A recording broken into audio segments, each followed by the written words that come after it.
ప్రభునందు ప్రియులారా, మనం చదువుకున్న ఈ వాక్య భాగం మీకు క్రొత్తది కాదు. చాలాసార్లు మీరు బైబిల్ చదివి ఉంటారని నా నమ్మకం. అందులో ఏవు గ్రంథం కూడా చదివి ఉంటారని నా నమ్మకం. అందులో ఏవు గ్రంథం 1వ అధ్యాయం అయితే మరి నిశ్చయంగా చదివి ఉంటారని నా గట్టి నమ్మకం. అంటే తర్వాత అధ్యాయాలు చదవకపోయినా ఆ 1వ అధ్యాయం అయితే గట్టిగా చదువుతారని నమ్మకం. లేదా కనీసం నేను ప్రసంగాలు చేసేటప్పుడు, ఉపదేశం చేసేటప్పుడు చాలాసార్లు ఈ వచనాలను చూపించి నేను వాక్యం అందించినప్పుడు కూడా మీరు విని ఉండవచ్చు. అయితే ఈరోజు ఆ వచనం మీదకి మిమ్మల్ని ఎందుకు నేను మీ దృష్టిని తీసుకెళ్లాల్సి వచ్చింది అంటే ఒక కారణం ఉంది. ఏబుని గురించి దేవుడు సైతాను ఇద్దరు మీటింగ్ వేసుకున్నారు, అంటే మాట్లాడుకున్నారు. సైతాను చెడిపోయిన వాడైనా దేవదూతలందరిలో వాడు కూడా ఒక దూత, వాడు ఒక కెరూబు. స్టార్టింగ్లో అది యెహెజ్కేలు గ్రంథం 28లో మీకు దొరికిద్ది. జస్ట్ రెఫరెన్స్ రాసుకొని ఇంటికి పోయి చదువుకోండి. వాడు శ్రేష్టమైన కెరూబు, వాడు దేవుని దూతలందరిలోకి శ్రేష్ఠుడు. అయితే పాపము వానిలో కనబడినందున, దేవ వ్యతిరేకమైన తత్వం వానిలో కలిగి ఉన్నందున, అది వ్యక్తమైనందున దేవుడు వానిని, వాని మాటకు విధేయత చూపి లోబడిన సరుకంతటిని వారి వారి హోదాలలో నుండి, వారి వారి పనులలో నుండి, బాధ్యతల్లో నుండి, పదవుల్లో నుండి తొలగించాడు. తొలగించడం అయితే చేశాడు, కానీ వాళ్ళు అక్కడికి వెళ్ళి వచ్చేదానికి అవకాశం అయితే ఇచ్చాడు.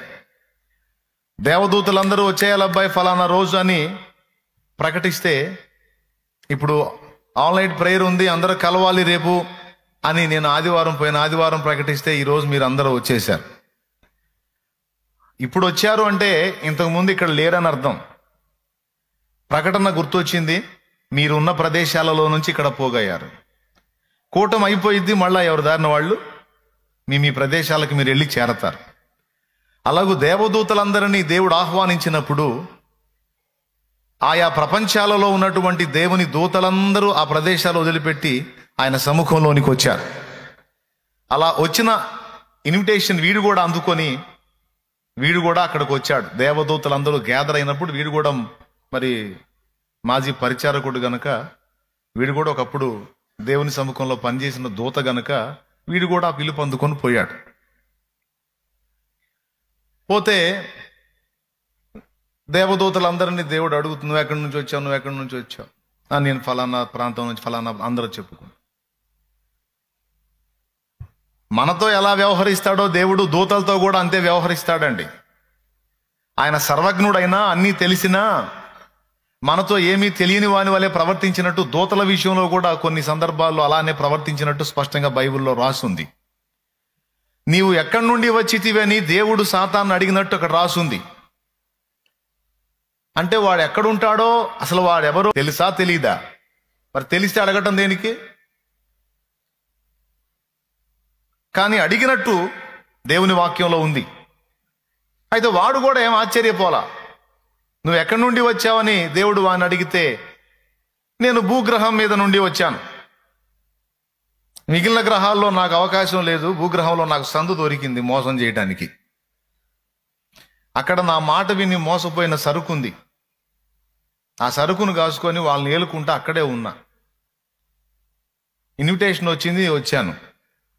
భూమి మీద ఇటు అటు తిరుగుచూ వచ్చాను అన్నాడు. ఆహా, భూమి మీద నుంచి వచ్చావా అంటే దేవుడు పద్ధతి గమనించండి. నువ్వు ఏ ప్రాంతం నుంచి వచ్చావంటే బహుశా ఇది లీడర్ల మీట్ అయి ఉంటుంది, పాస్టర్ల మీట్ లాగా. సేవకుల సదస్సులు జరుగుతాయి చూడండి, అన్ని సంఘాలు రావు, సంఘ నాయకులు వస్తారు. అలాగే అంటే నాయకుల మీటింగ్ జరిగినప్పుడు నాయకులు అందరూ వచ్చినట్టు, పాస్టర్ల మీటింగ్ జరిగినట్టు పాస్టర్లు వచ్చినట్టు, ఈ దేవదూతల్లో నాయకగణం ఆహ్వానించబడ్డది. ఆ నాయకగణం వచ్చారు, అందులో వీడు వచ్చాడు. వీడు భూగ్రహానికి అధిపతి అయ్యాడు. ఆ అధికారం వీడికి ఎవరు ఇచ్చారంటే ఆదామే ఇచ్చాడు. అసలు ఫస్ట్ అధికారం ఆదాముకి ఇవ్వబడింది. ఏం చేద్దాం, ఆదాము అప్పచెప్పుకున్నాడు. కాబట్టి వీడేమన్నాడు, నేను భూమి మీద అటు ఇటు తిరుగుతూ వచ్చాను అన్నాడు. ఓహో, భూమి మీద నుంచి వచ్చావా? అట్లయితే భూమి మీద నా సేవకుడైన ఏబు సంగతి నువ్వు తెలుసుకున్నావా, విచారించావా, ఆలోచించితివా? భూమి మీద అలాంటి వాడు లేడన్నాడు. అన్నాడా అనలేదా? ఇందాక మీరే చదివారు. అందుకు యెహోవా, నీవు నా సేవకుడైన ఏబు సంగతి ఆలోచించితివా? అతడు యథార్థవర్తనుడును న్యాయవంతుడునై దేవుని యందు భయభక్తులు కలిగి చెడుతనం విసర్జించిన వాడు, భూమి మీద అతని వంటివాడు ఇంకొకడు లేడు అన్నాడు. ఒకసారి పక్కన ఉన్న వాళ్ళని పలకరించండి, చేతులు కలపండి. అంటే అందరు లైన్లోనే ఉన్నారు, మళ్ళీ ఎవరైనా నిద్రలో జారుకుంటారని నా భయం. కొంతమంది శాలేమన్న వచ్చినప్పుడు లెగుద్దాంలే అని వచ్చిన రాగానే ముందు పక్కేసుకుంటారు.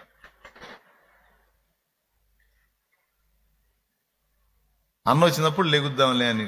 పాపం లేవరు, కూటం అయిపోయినాక అందరు ఇళ్ళకు పోయేటప్పుడు లెగుతారు. ఏంది అయిపోయిందా అని అయిపోకుంటుంది. ఎంత లేపినా లేవకపోతే ఏంటి, ఏందో నిద్ర దేవుడి సన్నిధి, మరి మహారాజు నాయన స్వామి పేరు అసలుకి ఎంత కమ్మని నిద్ర వచ్చింది,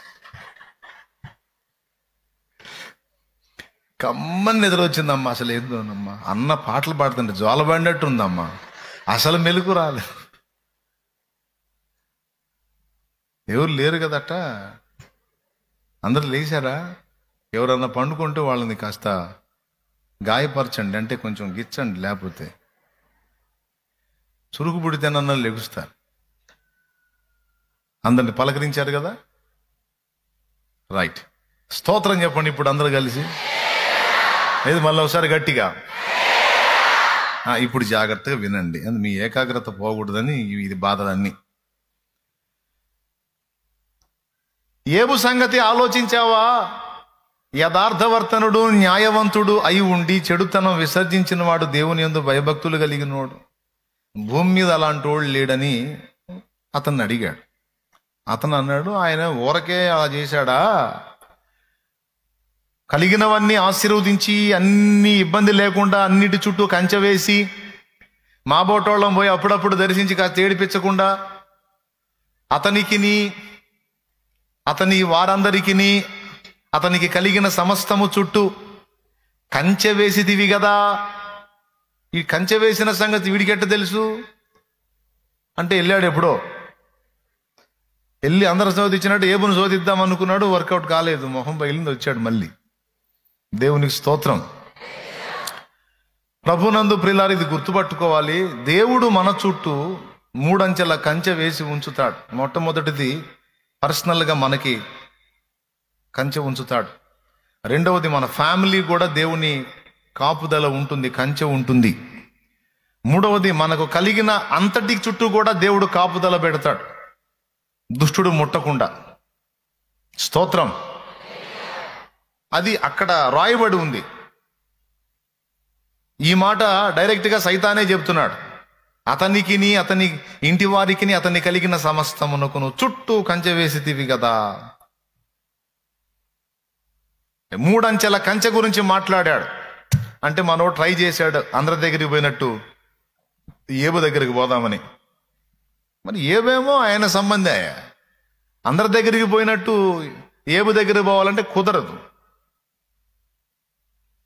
అంటే వీడి ఫీలింగ్ ఏంటంటే, ఉన్న వాళ్ళందరినీ నేను దర్శించాను, వాళ్ళ రంగులు బయటపడ్డాయి, ఏబును నేను దర్శించలేదు, అందుకని అతని నిజస్వరూపం బయలుపడలేదు. నువ్వు అతని కలిగిన దాన్ని శోధించబడినట్లు అప్పచెప్పు, అతడి ముసుగు కూడా నేను ఊడలాగుతాను, అతని రంగు అతని బతుకు కూడా బయటపడిద్ది అన్నాడు. అంటే వీడి గోల ఏంటంటే, ఎవ్వడు పెద్ద మనిషి లేడని. దేవుడు ఏమంటాడంటే, బల్లేవాడు అని భూమి మొత్తం పక్కన పెట్టు, ఏబులంటోడు లేడంటాడు ఆయన. సరే, వాదన బాగానే జరిగింది, అంతటితో ఆగిపోతే బాగుండేది. ఈయనేం చేశాడో తెలుసా? ఇప్పుడు అతనికి కలిగిన దాని అంతటిని ఆశీర్వదించి ఉండుట చేతనే అతడు అలాగా మహింపరుస్తున్నాడు, నిన్ను స్తుతిస్తున్నాడని నువ్వు అంటున్నావు. అంటే అవన్నీ తీసేస్తే రివర్స్ అవుతాడనే? ఖచ్చితంగా అవుతాడు. కావాలంటే నాకు ఛాన్స్ ఇచ్చి చూడు, ఆ కంచె కొంచెం తీసి చూడు, నేను ఎంటర్ అవుతా. నేను ఎంటర్ అయితే ఒక్కొక్కటి రంగు బయటపడిద్ది అని పర్మిషన్ అడిగాడు. ఇప్పుడు పర్మిషన్ దేవుడు ఇవ్వచ్చా? ఇప్పుడు నువ్వే సాక్ష్యం ఇచ్చావు, దేవా నువ్వే సాక్ష్యం ఇచ్చావు. ఏమని సాక్ష్యం ఇచ్చావు? అతడు యథార్థవంతుడు అన్నావు, న్యాయవంతుడు అన్నావు, యెహోవా యందు భయభక్తులు కలిగి చెడుతనం విసర్జించినోడు అన్నావు, మావోడు చాలా మంచోడు అన్నావు. మరి చాలా మంచోడని నువ్వే సాక్ష్యం ఇచ్చినప్పుడు అలా అంత మంచోడికి ఇంకా నువ్వేం చేయాలా? ఇంకా 4 కంచెలు వేయాలా? దేవునికి స్తోత్రం. ఏమయ్యా, మనం ఏం చేస్తాం? కాయలు కాసే చెట్టుకి ఇంకా కాస్త కంచేస్తాం. బాగా కాస్తుంది, ఆ పశువులు ఏం తినకుండా. కానీ ఇదేంది? మంచోడంటివి, యథార్థవంతుడంటివి, న్యాయవంతుడంటివి, దేవుని యందు భయభక్తులు కలిగిన వాడంటివి, చెడుతనం విసర్జించినోడంటివి, ఇన్ని మంచి క్వాలిటీలు చెప్పి అరే ఉన్న కంచెలు తీసేస్తివి. నువ్వు కంచెలు వేయాలా తీయాలా? మంచోడని నువ్వు సాక్ష్యం ఇచ్చినప్పుడు వాని జోలికి ఎవరు పోకుండా నువ్వు కాపాడాలి. ఎందుకు చేశావు దేవా ఈ పని? అప్పటిదాకా ఏబు కలిగినవన్నీ ఏబుకు దూరం అయిపోయినాయి ఒక దెబ్బకి. ఆరోగ్యం కలిగి ఉన్నాడు, ఆరోగ్యవంతుడు, ఆరోగ్యం పోయింది. భార్య పిల్లల్ని కలిగి ఉన్నాడు, పిల్లలు పోయారు. భార్యను కలిగి ఉన్నాడు, భార్య పోలేదు, కానీ భార్య హృదయంలో ప్రేమ పోయింది. అప్పటిదాకా మాయన బతకాలి, మాయన బతకాలి, మాయన బతకాలని కోరుకునే భార్య దేవుణ్ణి తిట్టు నువ్వు జావు, దేవుణ్ణి తిట్టు నువ్వు జావు అనే కాడికి వచ్చింది. అంటే ఏం పోయింది? భర్త మీద ప్రేమ పోయింది. ప్రేమ పోయింది కాబట్టి ఇక జావు అనే పదం వచ్చింది. స్తోత్రం. సిరి సంపదలు పోయినాయి, ఒంటెలు, ఎడ్లు, పశువులు మొత్తం పోయినాయి. నాకు అర్థం కాదు, మంచోడని నువ్వే చెబుతీవి, మంచోడికి ఇంకా అన్ని సహాయం చేసి ఇంకా వర్ధిల్ల చేయాలి, కానీ ఇదే దారుణమే. అంత మంచోడని సైతానికి సాక్ష్యం ఇచ్చి మొత్తం ఓడగొట్టావు, పడురాలు కొట్టినట్టు చేసావు. ఏం దేవా నీ పనులేంది నాయనా? ఏమండి, ఇలాంటి ప్రశ్న మనకి తారసిల్లితే దేవుని సమాధానం చాలా స్పష్టంగా తన గ్రంథములో అనేక విధములుగా రాయించి పెట్టాడు. దేవుడు పిచ్చి పని పొరపాటును కూడా చెయ్యడు. ఒకవేళ దేవుని పనులు పిచ్చి పనుల్లాగా నీకు అనిపిస్తే, దేవుల్లో ఏ కోశానన్నా పిచ్చి ఉంది అని నీకు అనిపిస్తే, వెర్రి ఉంది అని నీకు అనిపిస్తే, దేవుళ్ళో ఉన్న ఆ పిచ్చి, ఆ వెర్రి కూడా మనుషులందరి జ్ఞానము కంటే జ్ఞానము గలది అన్నాడు. ఎంత మాట మాట్లాడాడో పౌలు మహనీయుడు. దేవుని వెర్రితనము మనుషుల జ్ఞానము కంటే జ్ఞానము గలది అన్నాడు. దేవుని పనులు కొన్నిసార్లు నీకు అర్థం అవుతాయి, కొన్నిసార్లు నీకు అర్థం కావు. అర్థం కానప్పుడు నువ్వు ఖచ్చితంగా దేవుణ్ణి పాయింట్అవుట్ చేస్తావు, ప్రశ్నిస్తావు. దేవా ఎందుకిలా? నేనేం తప్పు చేశాను? నేనేం ద్రోహం చేశాను? నేనేం అన్యాయం చేశాను? నేనేం అపకారం చేశాను? నా బ్రతుకే ఎందుకిలా? నా జీవితమే ఎందుకిలా అని ధర్మ సందేహంతో దేవుణ్ణి పాయింట్అవుట్ చేసే వాళ్ళు ఉంటారు. ఇక్కడ మనం గ్రహించాల్సిన మొట్టమొదటి సంగతి ఏంటంటే, మొట్టమొదట మనం ప్రేమించి మనం సేవిస్తున్న దేవుడు అన్యాయస్తుడు కాడు. అది ఒకటి. రెండవది, పిచ్చి పనులు పొరపాటును కూడా చెయ్యడు. 2. మూడవది, ఒకవేళ దేవుడు చేసిన పనులు నీకు వెర్రి పనుల్లాగా అనిపిస్తే, ఆ వెర్రి పనుల్లో కూడా నీ జ్ఞానమునకు అందనంత గొప్ప జ్ఞానము ఉంటుంది. ఇది దేవుని విషయములో, దేవుని ఎడల మనం కలిగి ఉండాల్సిన దృక్పథం, మనం కలిగి ఉండాల్సిన అభిప్రాయం, ఆలోచన విధానం. ఒక భక్తిపరుడికి, ఒక విశ్వాసికి, ఒక దేవుణ్ణి ప్రేమించి సేవించేవాడికి ఉండాల్సిన లక్షణం ఇది. చిన్నదానికి పెద్దదానికి వెంటనే దేవునికి వ్యతిరేకముగా స్పందించడం కాదు, దేవుని కార్యములలో మనకు అర్థం కాని జ్ఞానాన్ని వివేచించడం నేర్చుకోవాలి. ఒకవేళ నీకు అర్థం కాకపోతే, దేవా నువ్వు ఈ పని జరిగించావంటే దీని వెనక నీ అనంత జ్ఞానం, నీ సంకల్పం, నీ ప్రణాళిక ఏదో ఉంటదిలే నాయనా, నువ్వైతే మాలాగా పిచ్చి పనులు చేసేవాడు అయితే కాదు, నువ్వు ఏది చేసినా అది మా జ్ఞానానికి మించిన జ్ఞానము కలిగిన పనే అయి ఉంటది తండ్రి అని అనగలిగేటువంటి వ్యక్తుడే భక్తుడు. అలా విశ్వసించగలిగేవాడే భక్తిపరుడు, ఆత్మీయుడు, విశ్వాసి, దేవుని ప్రేమించువాడు. ఎంతమందికి అర్థమైంది? పాపం ఎదుటి వాళ్ళ జీవితాల్లో కొన్ని సంఘటనలు జరిగినప్పుడు మనం గట్టిగా మాట్లాడతాం వాళ్ళతో. అట్లా ఉండకూడదు మనం అసలుకి. మనకు అలాంటి పరిస్థితులు వచ్చినా కూడా మనం దేవుణ్ణి మయంపరచాలి. ఎందుకంటే మనకి ఇబ్బందుల్లాగా, కీడుల్లాగా కల్పించేవి కొన్ని కనిపిస్తాయి, కానీ వాటి వెనక నాయన ఏదో మేలు దాచి ఉంటాడని ఎదుటి వాళ్ళకి ఇబ్బందులు వచ్చినప్పుడు క్లాసులు ఇస్తుంటాం మనం. అయ్యే పరిస్థితులు మనకు వచ్చినప్పుడు షాక్ గురైపోతూ ఉంటాం. అప్పుడు వాళ్ళు వచ్చి మనకిస్తుంటారు రిటర్న్ క్లాసులు. దేవునికి స్తోత్రం. అంటే తన దాకా వస్తే కానీ మ్యాటర్ అర్థం కాదని. అర్థమైందా? అందుకే చెబుతున్నాను, ఎదుటోళ్ళకు వచ్చినా నీకొచ్చినా నువ్వు గ్రహించాల్సింది ఒకటే, నువ్వు కలిగి ఉండాల్సిన అభిప్రాయం ఒకటే దేవుని విషయంలో. అదేంటంటే దేవుడు అన్యాయస్తుడు కాడు. నీకు అన్యాయం జరిగినట్టు నీకు అనిపించినా దాని వెనుక ఉండే న్యాయం, దేవుడికి ఉండే న్యాయం ఏదో దేవునికి ఉంటుంది. దానికోసం నువ్వేం జుట్టు పీక్కోవాల్సిన అవసరం ఏం లేదు. నువ్వు నిజంగా దేవుణ్ణి విశ్వసించిన వ్యక్తివైతే, నువ్వు నిజంగా దేవుణ్ణి నమ్ముతున్న దానవైతే, నమ్ముతున్న వాడవైతే, నువ్వు అనాల్సిన మాట, మొదటి మాట ఏంటంటే, నా దేవుడు అన్యాయస్తుడు కాడు. నా దేవుడు ఏది రప్పించినా దాని వెనక ఆయన అనంత జ్ఞానం ఉంటుంది, ఆయన సంకల్పం ఉంటుంది. అదంతా కలిసి మా మేలుకే వచ్చింది. కొన్ని ప్రతికూలతలను అనుమతించి సైతాను పగలబడి నవ్వుతాడు. మనం నిరాశపడ్డప్పుడు వాడు నవ్వుతాడు. మన పరిస్థితి ఎలా ఉండాలో తెలుసా? నిరాశకే నిరాశ పుట్టించేటువంటి మైండ్ మనం కలిగి ఉండాలి. అర్థమైందా? చిన్నదానికే నిరాశపడిపోయి గందరగోళం అయిపోయి శూన్యంలోకి చూస్తా, ఏమంటే మెంటలోళ్ళలాగా, ఏదో మైండ్ పోయిన వాళ్ళలాగా, ఏదో గందరగోళం అయిపోయిన వాళ్ళ శూన్యంలో చూస్తా, మైండ్ పోయిన వాళ్ళు చూస్తుంటారే, అట్లా చూసుకుంటా ఉండకూడదు. దేవునికి స్తోత్రం. హల్లెలూయా. ఏది జరిగినా, ఏది అనుమతించినా సమస్తము తన పిల్లల మేలు కొరకు రప్పించుటకు నా దేవుడు సమర్థుడు.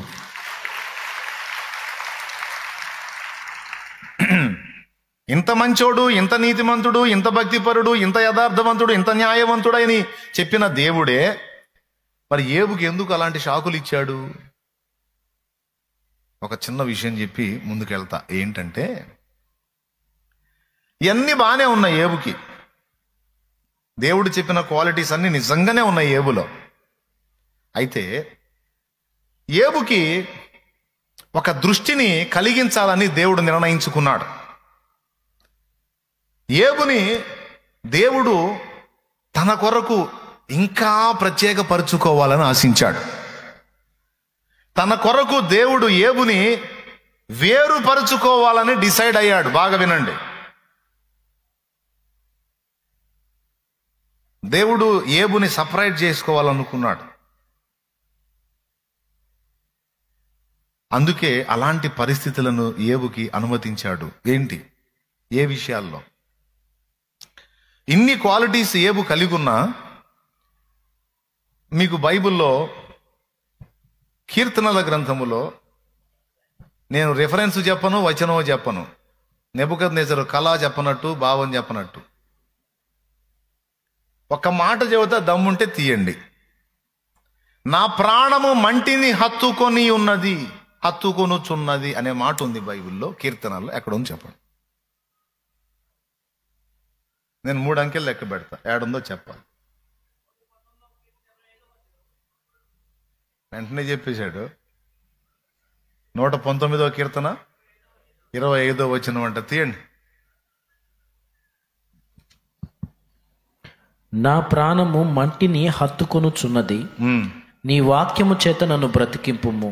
దేవునికి స్తోత్రం కలుగునుగాక. హల్లెలూయా. అక్కడ దాలెత్ అనే ఒక బ్రాకెట్లో పదం ఉంటుంది. అది పాటలు కదా అని మనం అనుకుంటాం. నేనైతే అలాంటి బ్రాకెట్ ఇచ్చి అందులో ఏదన్నా పదాలు పెడితే పల్లవులనో చరణాలనో లేకపోతే అక్కడ ఏదైనా మ్యాటర్ ఉంటుందనో వాళ్ళ భాషలో ఏదో అని చెప్పి మనం అనుకోవచ్చు. నేనైతే అలా బ్రాకెట్ కొట్టిన దగ్గరల్లా ప్రత్యేకంగా ఆలోచిస్తా, ఎందుకు కొట్టాడు ఇక్కడ ఇది అంటే పాటల్లో ఇప్పుడు పల్లవి చరణం అని మనం రాసుకుంటాం కదా, అట్లాగే ఏదో అనుపల్లవి అని అట్లాగా సబ్ టైటిల్స్ ఇస్తాం కదా బ్రాకెట్ కొట్టి, అట్లాగా అయినా సరే బ్రాకెట్ కనపడిందంటే ఆలోచిస్తాయి ఇక్కడ ఎందుకు ఇట్లా కొట్టాడు బ్రాకెట్ కొట్టాడు. అక్కడ మంచి మాట ఉంది, నా ప్రాణము మంటిని హత్తుకొనుచున్నది అన్నాడు. అది ఇష్టం లేదు దేవుడికి. దేవునికి స్తోత్రం కలుగును గాక. ఏది ఇష్టం లేదు దేవుడికి? భక్తుని ప్రాణము మంటిని హత్తుకొనుట దేవునికి ఇష్టము లేదు. అందుకే మంటిని మంటిగా దృష్టించి వాస్తవికతను చూడటానికి తన భక్తులకు దేవుడు కళ్ళు తెరవాలి, కళ్ళు తెరవాలి, కళ్ళు తెరవాలి, దృష్టి దృష్టి దృష్టి కలిగించాలి. యేసయ్య గుడ్డోళ్ళకి కళ్ళు ఇచ్చాడు, కుంటోళ్ళకి నాటికి ఇచ్చాడు, చెవిటోడికి చెవులు ఇచ్చాడు, నోరు లేనోడికి మాటలు ఇచ్చాడు, సచ్చినోడిని బతికిచ్చాడు అని మనం చెప్తాం కదా. మనకు తెలిసినటువంటి గుడ్డి వాళ్ళు ఎవరంటే కళ్ళు లేనోళ్ళు. కానీ మీకు తెలుసా, ఆధ్యాత్మిక అంధకారంలో ఉన్నటువంటి వాళ్ళు ఉన్నారు. వాళ్ళు కళ్ళు భౌతిక ప్రపంచాన్ని చూస్తాయి, కానీ ఆధ్యాత్మిక విషయాల్లో వాళ్ళు అంధత్వంలో ఉంటారు, గుడ్డి వాళ్ళై ఉంటారు. ఎందుకంటే ఈ మంటి మనిషికి గుడ్డితనం కలిగిస్తుంది. మంటి మన ప్రాణమును ఆకర్షిస్తుంది, మంటి మన ప్రాణమును ఆకర్షిస్తుంది. అందుకనే భక్తుడు యథార్థంగా ఒప్పుకున్నాడు, నా ప్రాణం మట్టిని హత్తుకుంటుందేమయ్యా, నా ప్రాణం హత్తుకోవాల్సింది మహిమను కదా. నా ప్రాణము మంటిని హత్తుకొనుచున్నది అన్నాడు. ఇప్పుడు చెప్పండి, మంటిని హత్తుకోవటం ఏంటి అని డౌట్ వచ్చింది కదా. అంటే పొలంలోకి పోయి భూమి మీద పడి ఆ మట్టిని కౌగిలించుకుంటున్నాడనే మంటిని హత్తుకొనుటంటే అర్థం ఏంటి చెప్పండి? డైరెక్ట్గా అక్షరార్థంగా అర్థం చెప్పండి. మంటిని హత్తుకోవటం అంటే ఏంటి?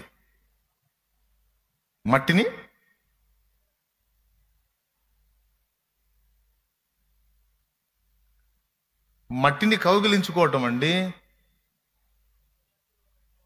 అవునా? అక్షరార్థంగా తీసుకుంటే మట్టిని కౌగిలించుకోవటం.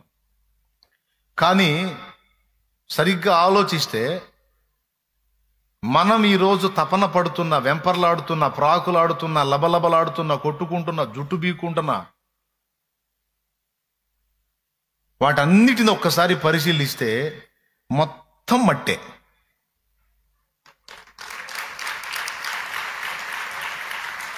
మొత్తం మట్టే, ఏది మహిమది లేదు. నిద్ర వచ్చిన వాళ్ళు స్తోత్రం చెప్పండి, మెలకుతున్న వాళ్ళు చెప్పండి. అమ్మ బాబోయ్, చాలా చురుగ్గా ఉన్నారు ఈరోజు. జాగ్రత్తగా వినండి నాన్న, జాగ్రత్తగా వినండి. నా ప్రాణము మంటిని హత్తుకొనుచున్నది అన్న ఒక్క మాటలో ఈరోజు మనం తపన పడే సమస్తము ఉంది. నువ్వు ఏదన్నా చెప్పు, ఆఖరికి నువ్వు కలిగి ఉన్న బంధాలు, అనుబంధాల విషయంలో కూడా అది మట్టే. దేహము మట్టే, దేహానికి కావలసిన సమస్తము మట్టే. ఆఖరికి దేహం అయిపోతుంది కూడా మట్టే. దేహ సంబంధమైన అనుబంధాలు, రుణబంధాలు, మమకారాలు కూడా మట్టే. ధనం మట్టే, వెండి బంగారం మట్టే, వస్త్రాలు మట్టే, సుగంధ ద్రవ్యాలు మట్టే. కాదని చెప్పే దమ్ము నీకుందా? ఆశలు రేపే సుందర దేహం మట్టి బొమ్మవో చెల్లెమ్మా, దేహం కోరేదేదైనా అది మట్టిలోనే పుట్టిందమ్మా. ఆశలు రేపే సుందర దేహం మట్టి బొమ్మవో చెల్లెమ్మ, దేహం కోరేదేదైనా అది మట్టిలోనే పుట్టిందమ్మా. వెండి బంగారు వెలగల వస్త్రం, పరిమళ పుష్ప సుగంధములు,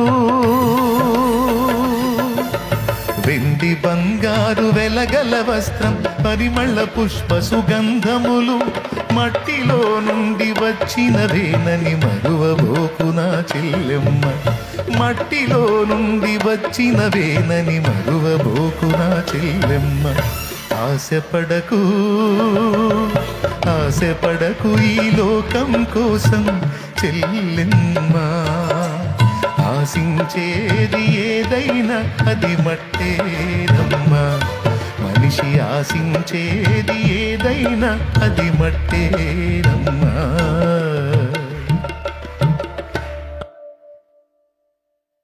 నువ్వు కట్టుకున్న వస్త్రాలు వాస్తవం చెప్పు, ఎక్కడి నుంచి వచ్చింది?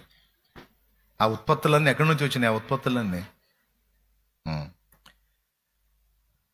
నువ్వు కట్టుకున్న బిల్డింగ్, గుడిసె కానీ, రేకుల షెడ్ కానీ, బిల్డింగ్ కానీ మొత్తం ఎక్కడి నుంచి వచ్చింది? చివరికి ఎందులో కలిసిపోయింది? ఈరోజు నువ్వు కలిగి ఉన్న అందమైన నీ దేహం, సుందరమైన నీ దేహం, ఆరోగ్యవంతమైన నీ దేహం కదా. వేదాంత దూరంలో మాట్లాడుతున్నారా, వాస్తవంగా ఆలోచించే మాట్లాడుతున్నారా? కొంతమంది కలిపి కొడతారా, అంతేగా అంతా మట్టాగా, కొద్దిగా ఆలోచిస్తారని నేను దాన్ని విభజిస్తున్నా. ఆఖరికి నువ్వు కలిగి ఉన్న భార్యాభర్తల అనుబంధము, నా భర్త అని నువ్వు అన్నది ఒక మట్టి బొమ్మనే, నా భార్య అన్నది కూడా ఒక మట్టి బొమ్మనే. జీవాత్మ ఉన్నంత వరకే నీ భర్త. ఆ జీవాత్మ వెళ్ళిపోయిందంటే ఇక ఆ బొమ్మ ఎంత పిలిచినా పలకదు, నువ్వు ఎంత ఏడ్చినా నీకు స్పందించదు. మళ్ళా నీ భర్తే. నువ్వు గిజగిజ తన్నుకున్నా సరే స్పందన ఉండదు, ఊహ కూడా ఉండదు నీకు. అసలు ఊహలో కూడా అనుకోవు నువ్వు ఇలాంటిది పరిస్థితి ఒకటి వచ్చింది, ఇలాంటి సన్నివేశం నేను ఎదుర్కోవాల్సి వచ్చింది, ఇలాంటిది ఒకటి చూడాల్సి వచ్చింది, నేను ఊహలో కూడా అనుకోవు. అలాంటి ఊహ ఎప్పుడన్నా పొరపాటున వస్తే అమ్మో గుండె జల్లుమంటది, నీకు చాలా టెన్షన్ వచ్చింది. అది నీ పిల్లల విషయంలోనైనా, నీ భర్త విషయంలోనైనా, నీ భార్య విషయంలోనైనా, నువ్వెంతో ప్రేమించే నీ అమ్మా నాన్న విషయంలోనైనా. కానీ ఆలోచించు, మీ అమ్మ ఒక బొమ్మే, మీ నాన్న ఒక బొమ్మే. ఆ బొమ్మల్లో జీవాత్మ ఉన్నంత వరకే అవి నిన్ను ప్రేమిస్తాయి, పలకరిస్తాయి, నీ గురించి ఆలోచిస్తాయి, నీ గురించి బాధ్యత తీసుకుంటాయి. ఆ బొమ్మలో ఉన్న జీవాత్మ వెళ్ళిపోయిందంటే ఇంకా అది అచేతనంగా పడి ఉండే బొమ్మ. ఏ మంటి నుండి తీయబడిందో అదే మంటికి తిరిగి పంపబడే బొమ్మ. ఇది నిజం కాదా అమ్మా? ఏమ్మా, వాస్తవం కదా?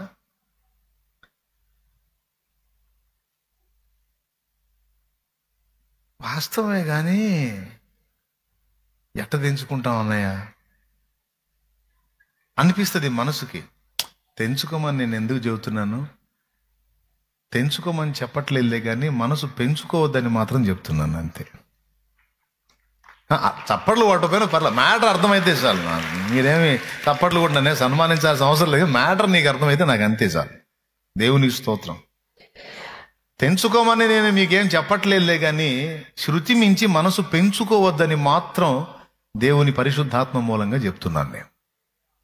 అది దేని విషయంలోనైనా సరే. కొంతమందికి ఇంటి పిచ్చి, ఆ ఇంటిని ఊడిసిందే ఊడిసి, పూసిందే పూసి, రుద్దిందే రుద్ది, అబ్బో ఆ బండల్ని తుడిసిందే తుడిసి, ఆ ఇంటిని శుభ్రం చేసి కలర్ లేపించి బయటకు వచ్చి చూసుకొని, అమ్మమ్మ ఏం ఆనందమో ఆనందం. నాకు తెలిసిన ముసలాం ఒక ఉంది హైదరాబాద్లో, చచ్చిపోయేటప్పుడు మంచంలో గుట్టగొట్లాడుతుంది.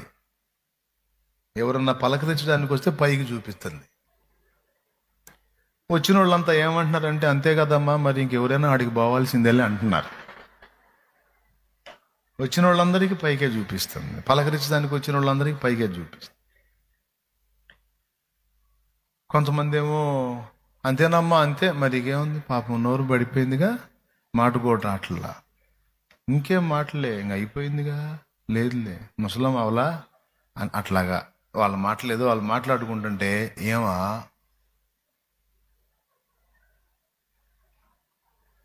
అదేలే అందరం పోయేవాళ్ళం వెళ్ళాలి, నువ్వు రేపు మేము అని లేచిపోతున్నారు. దేవునికి స్తోత్రం. గుటగుట్లాడుతూ ఉంది, మళ్ళీ ఆరోగ్యాలు గుటగుట్లాడుతూ ఉంది. వచ్చిన వాళ్ళకల్లా పైకి చూపిస్తుంది. నిజం, అబద్ధంగా నేను నిజం. మా అక్కయ్య కూడా ఉంది సాక్ష్యం. దేవునికి స్తోత్రం.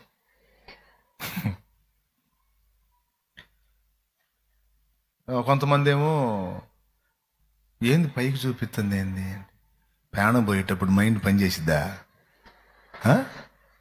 ఆమెకు మైండ్ పని చేయక పైకి చూపిస్తుంది అంటున్నారు. ఆ మాట అంటే ఆ గుట్టగుట్లాడుతా కూడా ఒరే దరిద్రుడా, నా ఊపిరి పోతుంది నిజమే కానీ నా మైండ్ పని చేస్తుందరా, నాకేం ప్రాబ్లం లేదని సిగ్నల్స్ ఇస్తుంది. వాళ్ళకి అర్థమై సావట్లే, మైండ్ పోయింది అనుకోని కొంతమంది. చివరికి మీలాంటి చురుకైనోడు ఒకడు పట్టుకున్నాడు, కూర్చొని పక్కన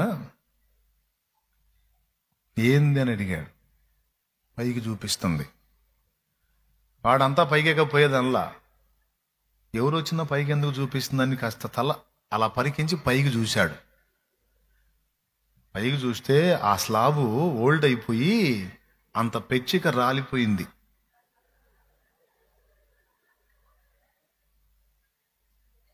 అర్థమైందా? దానికి సిమెంట్ పూపించమని.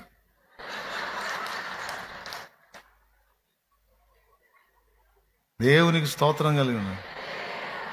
అవి వచ్చినోడు ఆ మాట అన్నాడు, ఏంది దానికి సిమెంట్ పెట్టించమంటా అన్నప్పుడు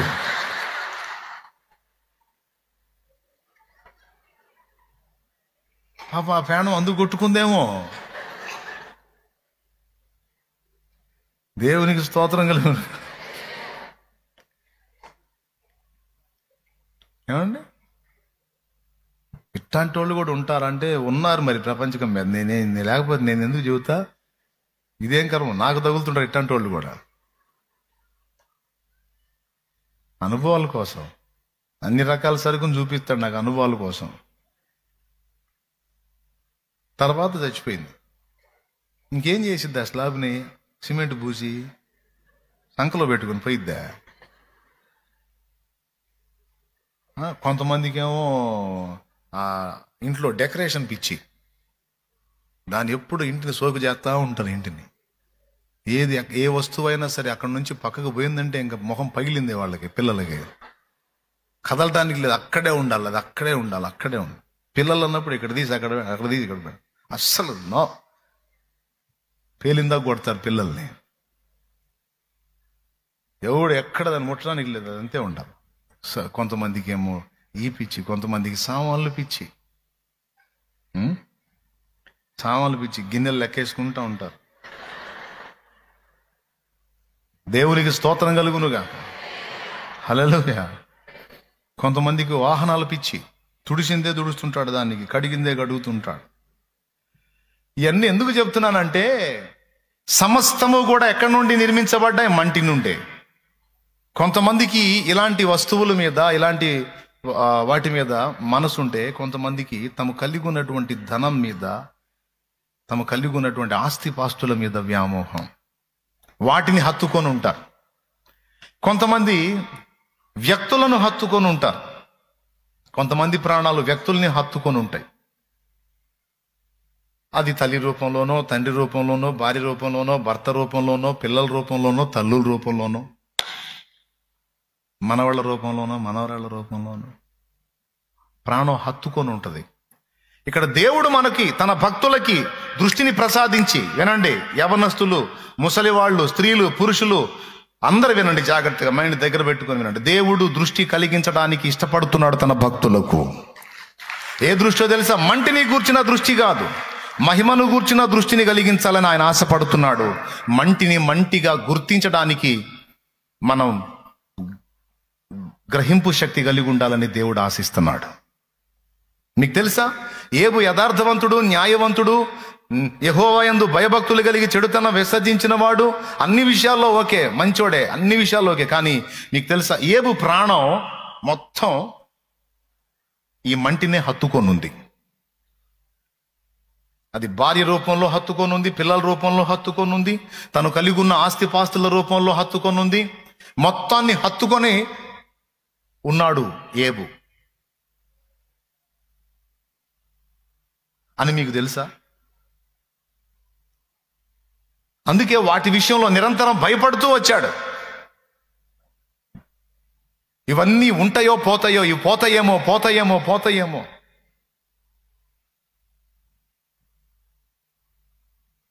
వాటి విషయంలో టెన్షన్ పడుతూ వచ్చాడు. తన ప్రాణం వాటిని హత్తుకుంది. దేవుడు ఆలోచించాడు, ఏబు శ్రేష్టమైన వాడు, ఏబు నా ప్రణాళికలో ఉన్నవాడు, ఏబు నా యందు విశ్వాసం ఉంచినవాడు, నా సేవకుడు. నా సేవకుడికి, నా సేవకురాలికి మంటిని హత్తుకునే దృష్టి కాదు, మంటిని మంటిగా గుర్తుపట్టగలిగే దృష్టిని నేను ప్రసాదించాలి. దేవునికి స్తోత్రం కలుగును గాక. వాస్తవిక ప్రపంచాన్ని చూడగలిగే కనుదృష్టి నేను ఏబుకి ఇవ్వాలి. ఏబుకే కాదు, ఏబు వలె దేవుడు ప్రేమించిన మనందరికీ కూడా ఆ దృష్టిని ఇవ్వాలని దేవుడు కోరుకుంటున్నాడు. ఇప్పుడు మరి ఏబు తను హత్తుకున్న మంటి విషయంలో ఏబుకు కనువిప్పు కలగాలంటే ఇప్పుడు దేవుడు ఏం స్టెప్ తీసుకోవాలి? తను హత్తుకున్నదంతా కూడా మంటేనన్న సంగతి ఏబుకి గ్రహింపు కలిగించాలి. పిల్లల్ని చూసుకొని తెగ మురిసిపోయేవాడు. ఎందుకో తెలుసా? నన్ను ఉద్ధరిస్తారని. వాళ్ళు బాగుంటారు, వాళ్ళు ఆరోగ్యంగా ఉంటారు, వాళ్ళ ఫ్యూచర్ బాగుంటే రేపు నా శక్తి క్షీణత వచ్చిన నాడు నా పిల్లలు నన్ను ఆదరిస్తారని తల్లిదండ్రి ఆశించినట్టు. ఏమయ్యా, ఏ తల్లిదండ్రి అయినా కొంతలో కొంత యాస కలిగి ఉంటారా లేదా? నా బిడ్డలు అక్కరకు వస్తారు, రేపు నా కష్టకాలంలో నన్ను ఆదుకుంటారు, నాకేం తక్కువ కాకుండా చూసుకుంటారు, నేను వారిని ప్రేమగా చూసుకొని వాళ్ళకు ఒక మంచి భవిష్యత్తుని ఇవ్వగలిగితే రేపు నా పిల్లలు నన్ను ఆదరిస్తారు అనే ఆశ తల్లిదండ్రికి ఉంటుందా? ఉండదా? ఉంటే చేతులు ఎత్తండి. ఉంటుందని, యథార్థంగా ఉంటుందన్నయ్య, అందులో డౌట్ లేదన్న వాళ్ళు చేతులు ఎత్తండి. అంతే మరి, ఏ తల్లిదండ్రికైనా ఉంటుందా ఆశ? ఈ శక్తి ఎల్లకాలం ఉండదు, ఈ శక్తి క్షీణించిన నాడు నా బిడ్డలు నన్ను ఆదరిస్తారు అని ఆ పిల్లల మీద ప్రాణమంతా పెట్టుకుని అలల్లాడిపోతారు. ఏబు ప్రాణము తన పిల్లల మీద ఉంది. అంతేకాదు, ఏబు ప్రాణము తన భార్య ప్రేమ మీద కూడా హత్తుకొని ఉంది. ఎందుకంటే ఏబు భార్య అంత బాగా ప్రేమించింది ఏబుని అని ఎక్కడ రాసింది? నువ్వు అన్నీ చెప్పటం కాకపోతే తెగ ప్రేమించిందని ఏడ రాసింది? ప్రేమించింది కాబట్టే ఈ ప్రేమ కోల్పోతానేమో, నా భార్య నుంచి వచ్చేటువంటి ఆదరాభిమానములు, ఈ ఆనందం, ఈ ప్రోత్సాహం, ఈ ఆదరణ, ఈ ప్రేమ కోల్పోతానేమో అని భయపడ్డాడు. ఆ భయపడిందే నా మీదికి వచ్చింది అన్న లిస్టులో భార్య నుంచి ఎదుర్కొన్న సమస్య కూడా ఉందని మర్చిపోవద్దు. భార్య నుంచి ప్రతికూలత ఎదుర్కొన్నాడు అంటే బహుశా భార్య అనుకూలతను గూర్చి ఆయన ఆనందపడి ఉండొచ్చు. ఎంతైనా నా భార్య సూపరం, అందరిలాంటిది కాదు నా భార్య, కోటికో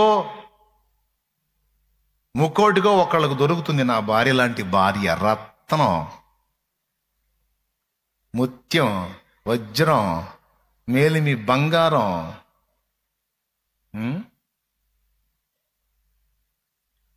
ఏం చెప్పుకున్నాడు, ఏమనుకున్నాడు, ఏం మురిసిపోయాడు, కానీ మనసులో మాత్రం భయం.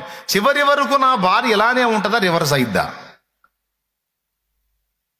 నేను ఏది వచ్చునని బహుగా భయపడి తినో అదియే నాకు భీతి పుట్టించినదే నా మీదికి అన్నాడంటే ఏబు పొందిన వాటన్నిటి గురించి ముందే భయపడ్డాడు, ముందే ఒత్తిడికి గురయ్యాడు. ఇవేవి పోకూడదు, ఇవన్నీ నాకు పర్మనెంట్గా ఉండాలి, స్థిరంగా ఉండాలి, శాశ్వతంగా ఉండాలి అని కోరుకున్నాడు. అది సాధ్యమా? సాధ్యం కాదు అన్న విషయాన్ని ఏబుకి కనువిప్పు కలిగించడానికి కొన్ని స్టెప్స్ దేవుడు తీసుకోవాల్సి వచ్చింది.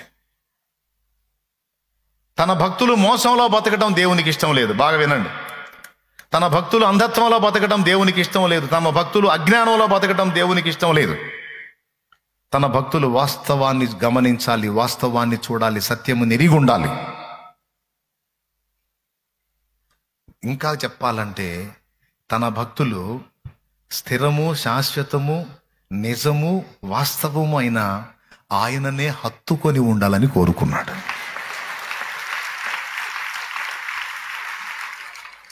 ఎవరిని హత్తుకొని ఉండాలని కోరుకున్నాడో తెలుసా? ఆయనను, మంటిని కాదు.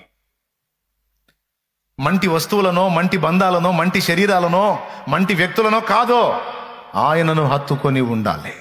ఎందుకంటే ఆయన మంటి కాదు, ఆయన మహిమ. ఆయన అబద్ధం కాదు, అసత్యం కాదు. ఆయన సత్యం, ఆయన వాస్తవం, ఆయన ఉనికి స్థిరం, శాశ్వతం. ఇంకేది స్థిరం కాదు. స్థిరమని మనల్ని మనం మోసపుచ్చుకుంటే, అలాంటి మోసంలో మనం భక్తులంగా మనం అలా ఉంటాం. దేవునికి ఇష్టం లేదు. లోకస్తులు అలా ఉంటారు బ్రదర్, లోకస్తులు అలా ఉంటారు, వాళ్ళని వదిలేస్తాడు. కానీ ఆయన రెక్కల కిందికి వచ్చి ఆయన ద్వారా మనోనేత్రాలు వెలిగించబడ్డ నువ్వు కూడా వాళ్ళలాగా నిన్ను నువ్వు మోసం చేసుకుంటా బతుకుతుంటే, నిన్ను నువ్వు మోసం చేసుకుంటా బతుకుతుంటే దేవుడికి ఇష్టం లేదు అది. అందుకే నా బిడ్డలకి నేను దృష్టి ప్రసాదిస్తాను. వాళ్ళు మంటిని హత్తుకోవటం కాదు, మంటిని విసర్జించి నన్ను హత్తుకొనున్నట్లు నేను వారికి దృష్టి ప్రసాదిస్తాను. దేవునికి స్తోత్రం కలుగునుగాక. హల్లెలూయా.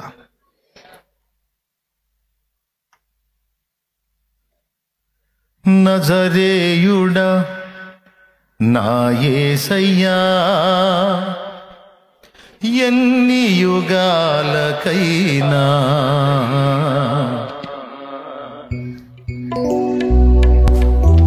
ఈ పాట పాడిన ఆయన తెలుసుగా మీకు. చెన్నైలో ఇలా సాంగ్ రికార్డ్ చేస్తున్నారు. ఆ రికార్డ్ జరిగింది. ఆ జరిగే టైంలో ఫోన్ వచ్చిందంట. తను ఎంతో ప్రేమించే తన భార్య చనిపోయిందని. కాళ్ళ కింద భూమి కంపించినట్టు అయిపోయింది. ఊహలో కూడా అనుకోలేదు తనకంటే ముందు తన భార్య వెళ్ళిపోతుందని. కానీ వెళ్ళిపోయి ఆయన చెప్పిన సాక్ష్యం.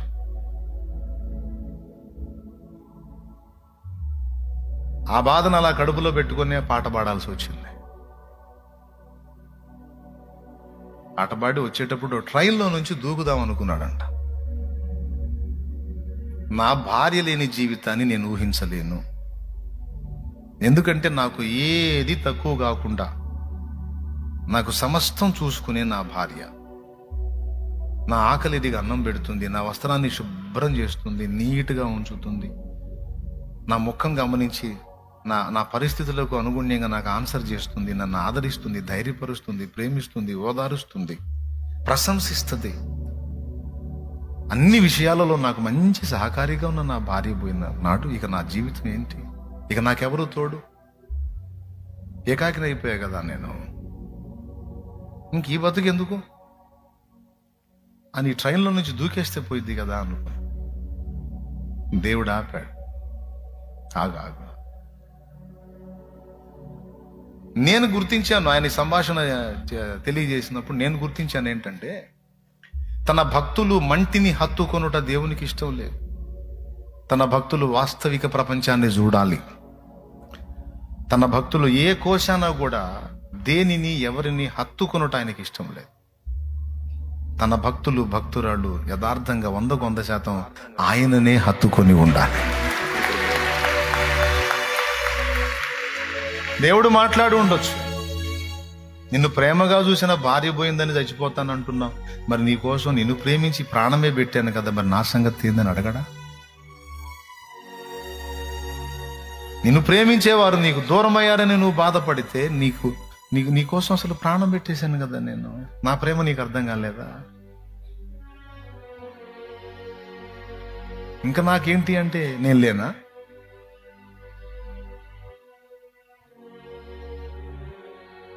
అంటే నీ హృదయంలో నేనంత దూరం అయిపోయి నీ భార్య నీకంత దగ్గర అయిపోయిందా?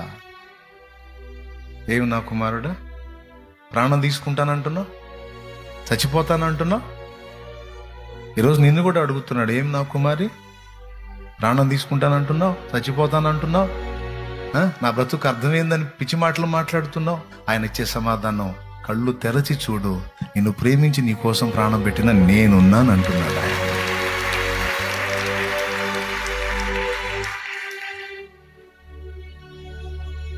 లేడా ఆయన?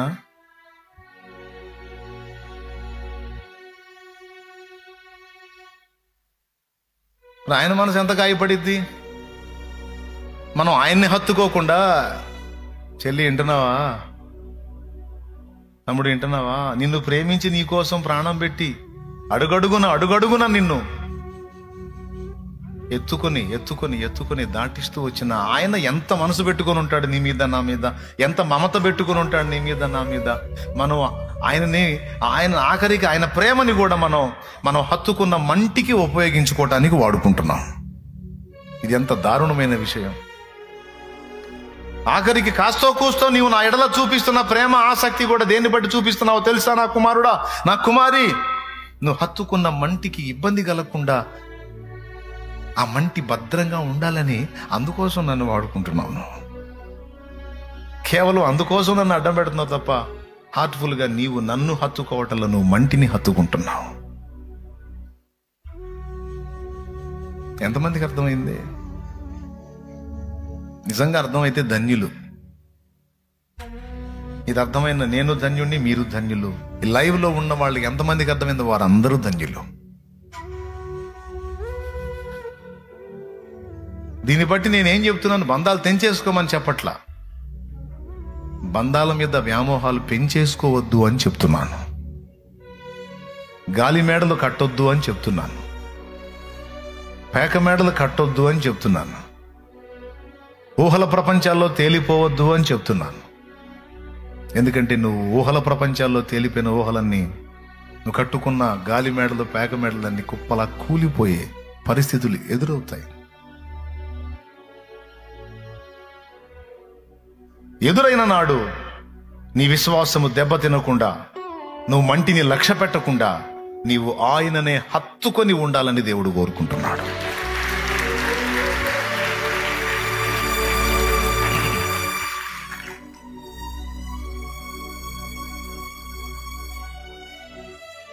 ఆ తర్వాత ఆయన ద్వారా చాలా కమ్మని పాటలు ఇచ్చాడు క్రైస్తవ లోకానికి దేవుడు. ఒకవేళ అప్పుడే పోయి ఉంటే ఆ పాటలు పోయాయేమో. ఈ పరదేశి పరదేశి అనే పాట ఆ తర్వాత వచ్చింది. ఎందుకింక కన్నీరు అనే పాట ఆ తర్వాత వచ్చింది. పునరుద్ధానుడ నా యేసయ్య అనేది ఆ తర్వాత వచ్చింది. ఏనాటిదో ఈ బంధం ఆ తర్వాత వచ్చింది. ప్రియుడా యేసయ్య అనేది ఆ తర్వాత వచ్చింది. ప్రియుడా యేసయ్య. ఈ ఆణిముత్యాలన్నీ ఏమైపోయాయి మనిషి పోతే? భార్య పోయింది, భార్యను హత్తుకున్నాడు, భార్య పోయింది, ఇంకేం చేయాలి? నా గతి ఏంటంటే దేవుడు చూశాడు, నీకెవరూ శాశ్వతం కాదురా, నేను.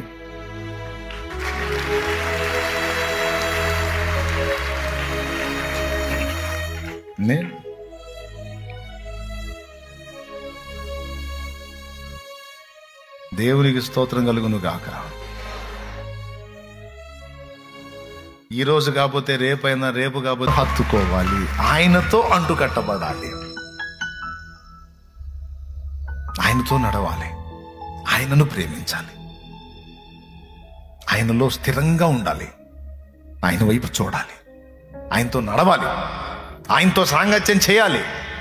ఆయనే కేంద్రంగా ఇక మరి దేనిని హృదయపూర్వకంగా హత్తుకోకుండా ఆయనను మాత్రమే హత్తుకొని ఉన్నట్లు భక్తుడు మెలకువ తెచ్చుకోవాలి, తెలివి తెచ్చుకోవాలి, జ్ఞానం తెచ్చుకోవాలి, బుద్ధి తెచ్చుకోవాలి, సిగ్గు తెచ్చుకోవాలి. ఏబు ప్రాణం ఎవరిని హత్తుకుంది చెప్పండి? ఆయనే చెప్తున్నాడు, ఏదొచ్చింది అనుకున్నానో, ఏది రాకూడదు అనుకున్నానో అదే వచ్చింది. నాకు భయం పుట్టించిందే నా మీదకి వచ్చింది, నాకు భీతి పుట్టించిందే నా మీదకి వచ్చిందని ఏబు గ్రంథం 3:25లో ఏబు పలికిన మాట, ఏబుకు జరిగిన పరిస్థితులన్నీ ఏవైతే జరిగినాయి వాటన్నిటికీ రివర్స్లో ఏబు అనుకున్నాడు. నా భార్య బాగుండాలి, నా భార్య ఒకవేళ తేడా పడిద్దేమో, అలా పడకూడదు, నా భార్య అలానే ఉండాలి, నన్ను ప్రేమిస్తానే ఉండాలంటే తేడా పడింది. నా పిల్లలు ఇలాగే పచ్చపచ్చగా కళకళలాడుతా నా కళ్ళ ముందు ఇలానే ఉండాలి, ఈ భౌతిక సంబంధం, నువ్వు మట్టి దేహమే కలిగి ఉన్నావు కదా, ఆ అనుబంధ బాంధవ్యాన్ని బట్టి నువ్వు అలా కోరుకుంటావు, కానీ కాదు.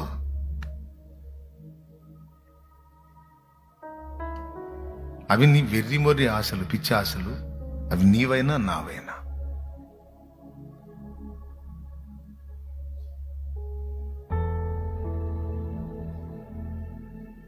చదువుకుంటున్న ఓ తమ్ముడా, ఓ చెల్లి, ఓ భవిష్యత్తు మీద బోల్డ్ అని కలలు ఉంటాయి నీకు. నీ అదృష్టం ఏందో చెప్పనా? సగం సరుకు అయిపోయిన తర్వాత తెలియాల్సిన సంగతులు నీ జీవిత ప్రారంభ దశలోనే నీకు చెప్తున్నాడు దేవుడు.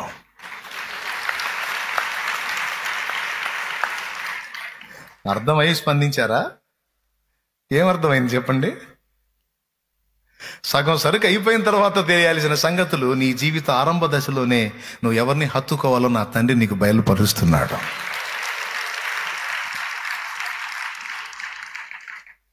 మళ్ళీ టెన్షన్ పడొద్దు. అన్న ఏంది వైరాగ్యం బోధిస్తున్నాడేంది, ఎటో తీసుకెళ్ళాడేంది అనుకోవద్దు. టెన్షన్ పడొద్దు. అది కూడా చెప్తున్నా, నీకు రెండంతల ఆశీర్వాదం ఇస్తాడు. ఎందుకంటే అచ్చంగా ఈ మాట చెప్పి వదిలేసాను అనుకో, గుండె దడ ఆయాసం పెరిగిపోయింది. అన్నీ తెంచేసుకో, అన్నీ వదిలేసుకో, ఆయన్నే హత్తుకో అంటే ఏం చెబుతున్నావు బాబా? బాధ్యతలు ఉన్నాయి నాయనా, నీ బాధ్యతలు తీర్చే శక్తి నీకు ఇస్తాడులే, భయపడవాకు. నీ బాధ్యతలు నెరవేర్చే అవకాశాలు నీకు ఇస్తాడు, ఆ కృప నీకు ఇస్తాడు, నువ్వేం భయపడవా. కానీ మళ్ళీ మళ్ళీ చెప్తున్నా, ఏబుకు దృష్టి కలిగించాలని దేవుడు ఆలోచించిన వాడై మంటిని హత్తుకున్న ఏబు హృదయాన్ని దేవుని వైపు మళ్లించడానికి దేవుడు ఇష్టపడ్డాడు. అందుకని తను వెంపర్లాడినటువంటి ఆ మట్టి బొమ్మలన్నీ తన ముందు కుప్పలా కూలిపోయేటట్టు చూపించాడు. నా ఒంటెలు ఆ దొడ్లు ఆ దొడ్లలో ఒంటెలు చూసి ఎంత మురిసిపోయాడో, నా ఒంటెలు, నా గాడిదలు, నా ఎడ్లు, నా పనోళ్ళు, నా దాసదాసి జనాంగం, నా భార్య, నా పిల్లలు, నా పొలాలు, నా స్థలాలు, నా ఆస్తులు, నా అంతస్తులు. కళ్ళు మూసినా కళ్ళు తెరిసినా, కళ్ళు మూసినా కళ్ళు తెరిసినా. ఆఖరికి భక్తి కూడా దేనికి? దేవుని ఎంత భయభక్తులు కలిగి ఉంది ఎందుకు అంటే వేటికి డ్యామేజ్ జరగకూడదని.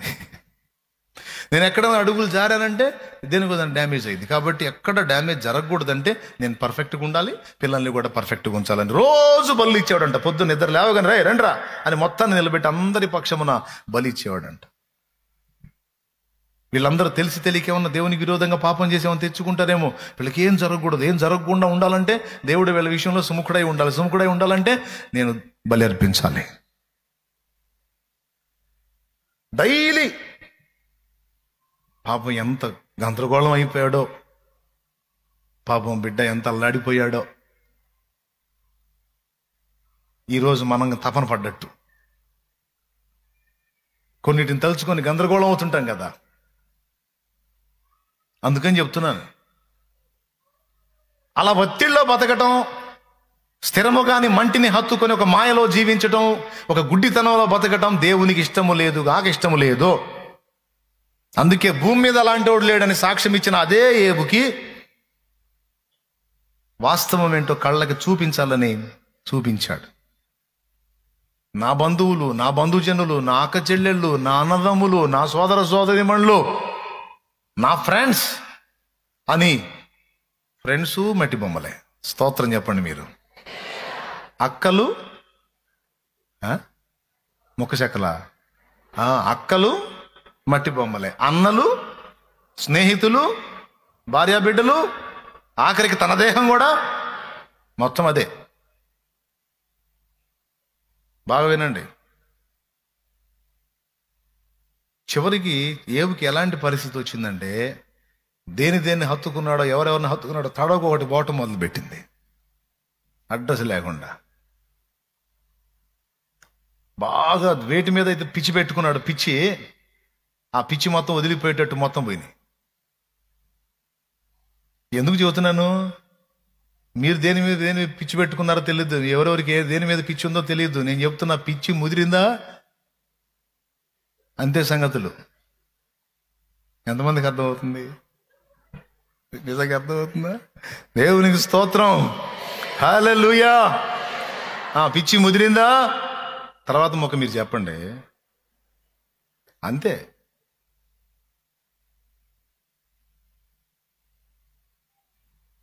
అరే నీకు నువ్వే శాశ్వతం కాదు.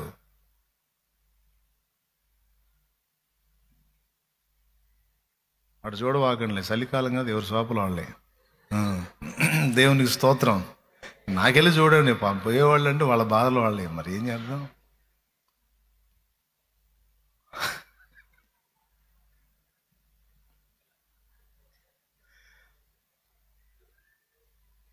ఇప్పుడు వదిలిచ్చాడు లేదా? వదిలిచ్చాడు లేదా? నా భార్య అన్నాడు, గుస్సయింది. నా పిల్లలు మొత్తం పోయారు. నా బలం అనుకున్నాడు, బలం పోయింది. ఆస్తులు అనుకున్న ఆస్తులు పోయింది. ఒంటెలు అనుకున్న ఒంటెలు పోయినాయి. ఎడ్లు మొత్తం. చివరికి ఫ్రెండ్స్ అనుకుంటే ప్రాణమిత్రులు అంటారే, వాళ్ళు ప్రాణాలు తీసే మిత్రులా తయారయ్యారు. ప్రాణమిత్రులన్న ప్రాణాలు తీసేటువంటి శత్రువుల కంటే దారుణంగా తయారయ్యారు. అన్నలు అడ్రస్ లేరు, అక్కలు అడ్రస్ లేరు, సోదరిమణులు ఎవరు అడ్రస్ లేరు. చివరికి ఏమైపోయాడంటే ఏకాకైపోయాడు, ఒంటరి అయిపోయాడు. మనసును అర్థం చేసుకునే భార్య కూడా రివర్స్ అయిపోయింది. చివరికి ఏవు ఒంటరా కాదా? పెద్దగా చెప్పాలి. అది మొత్తంలో నుంచి వేరుపరచబడ్డాడు భక్తుడు. భూమి మీద అతని వంటి వాడు లేడు, అతడేమో ఆ గతి పట్టాడు. ఎంతగా లేదు?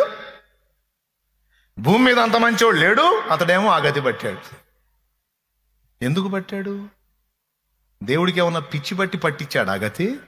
లేదు. భక్తునికి పట్టిన పిచ్చిని వదిలించడానికి ఆ పని చేశాడు. ఇది పచ్చి నిజం. దేవునికి మహిమ కలుగునుగా. అన్నీ పోయినాక ఇంకెవరున్నారు తగాద పెట్టుకోవడానికి? ఇక ఆయనేగా. ఇక కూర్చున్నాడు బూడిద పోసుకొని, ఆ బూడిదలో చిల్లపెంకు తీసుకొని కూర్చొని, ఇక తేల్చు నా సంగతి ఏందని ఇక అప్పుడు పైకి చూడటం మొదలుపెట్టాడు. అప్పటిదాకా దేవుడిచ్చిన వాటి చుట్టూ చూడటం మొదలుపెట్టిన ఏబు ఎప్పుడైతే వాటి మీద దెబ్బ పడిందో అప్పుడు అవన్నీ అనుగ్రహించిన దేవుని వైపు అప్పుడు తేరిపార చూడటం మొదలుపెట్టారు.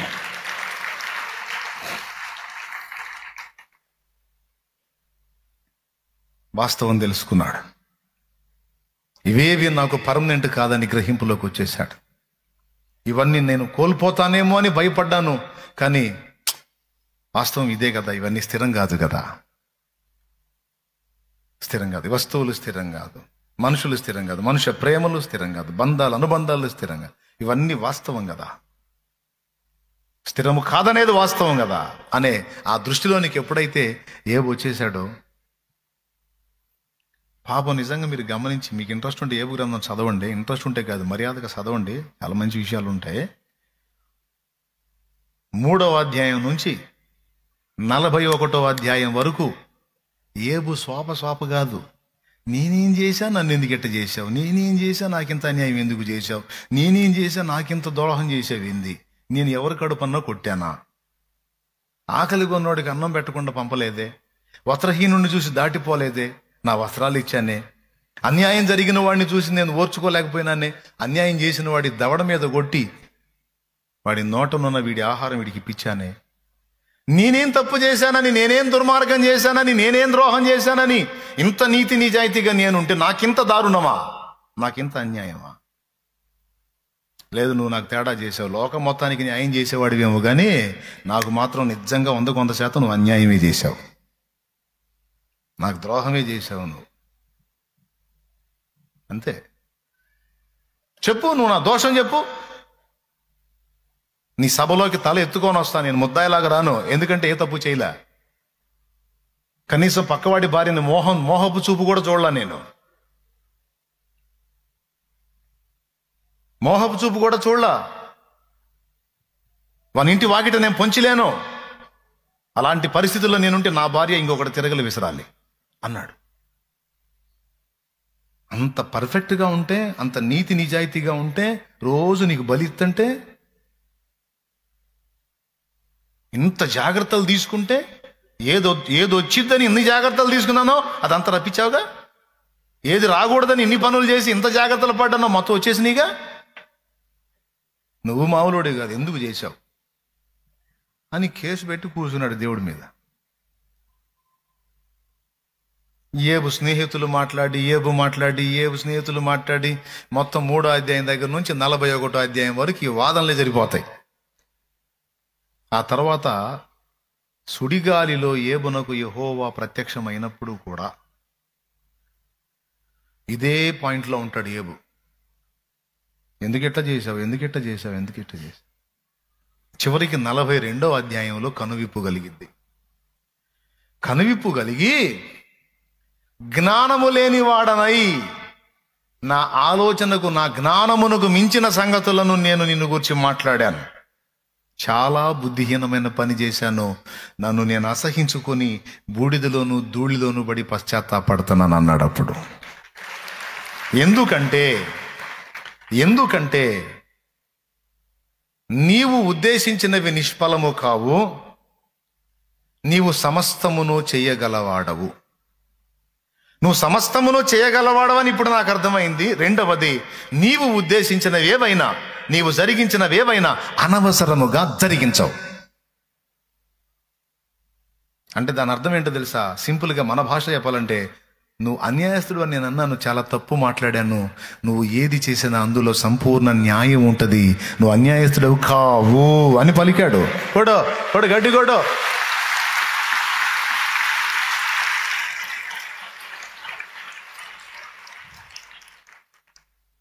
ఆ మాట పలికిన తర్వాత దేవుని వాక్యంలో స్పష్టంగా ఏం రాసిందో తెలుసా?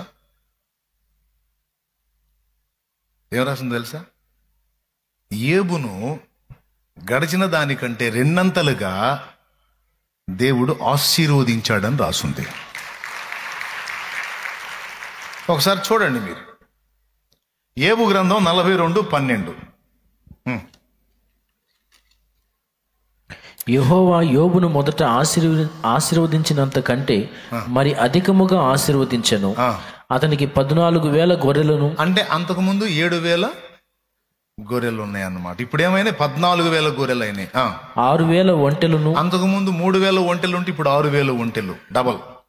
1000 జతల ఎడ్లును, అంతకుముందు 500 జతల ఎడ్లు ఉన్నాయి, ఇప్పుడు 1000 జతల ఎడ్లు. 1000 ఆడుగాడిదలను కలిగి, అంతకుముందు 500 ఆడుగాడిదలు ఉంటే ఇప్పుడు 1000 ఆడుగాడిదలు. Double double double double double మొత్తం.